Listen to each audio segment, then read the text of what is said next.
नमस्कार, मी अनिल उपाध्ये. शिवसिद्ध बातमीपत्रात आपलं स्वागत आहे. पाहूया आजची बातमी. हातकणंगले तालुक्यातील हेरले परिसरात पंचगंगा नदी परिसरात रात्रीची मोटर चोरी होण्याचे प्रकार वाढले असून शेतकऱ्यांच्या मध्ये धास्ती निर्माण झाली आहे. अशा घटना वारंवार घडत असून चोरटे मस्त, पोलीस सुस्त आणि शेतकरी अस्वस्थ झाला आहे.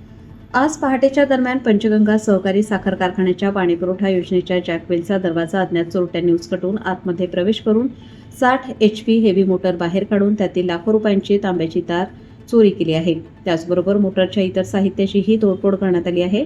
त्यामुळे 100हून अधिक एकराला पाणीपुरवठा करणारी योजना चोरट्यांमुळे बंद पडली आहे. यामुळे संस्थेचे 80 ते 90 हजार रुपयांचे नुकसान झाले आहे. तर काही दिवसांपूर्वी महावीर खोचके यांच्या शेतातील मोटर ही अज्ञात चोरट्याने तोडफोड करून त्यातील तांब्याची तार चोरली होती.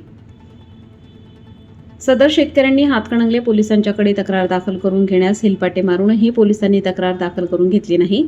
तसेच पंचगंगा नदीकाठ परिसरात मोटारीतील तांब्याची तार चोरीचे प्रमाण दिवसेंदिवस वाढत असून पोलिसांनी या घटनेकडे कानाडोळा केल्याचे दिसत आहे. पोलिसांच्याकडून शेतकऱ्यांना मोटारीची पावती असेल तरच तक्रार दाखल करून घेऊ असे सांगितले जाते. पण बऱ्याच मोटारी जुन्या असून त्या वर्षीची बिले असू शकत नाही. त्यामुळे शेतकऱ्यांचे मोठे नुकसान होत असून पोलिसांची तपासातून सुटका होत आहे. तर चोरट्यांना त्याचा अधिकचा लाभ मिळत आहे. महाराष्ट्र शासनाने शेतकऱ्यांना दिवसा लाईट दिल्यामुळे शेतकऱ्यांनी रात्री शेतात जाणे बंद केले आहे.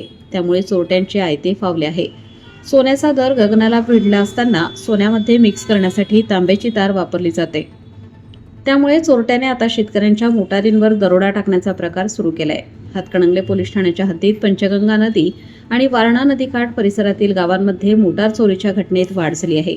त्यामुळे जिल्हा पोलीस प्रमुखांनी स्वतंत्र यंत्रणा उभारून या चोरट्यांच्या मुसक्या आवळाव्यात अशी मागणी आता शेतकऱ्यांमधून होत आहे.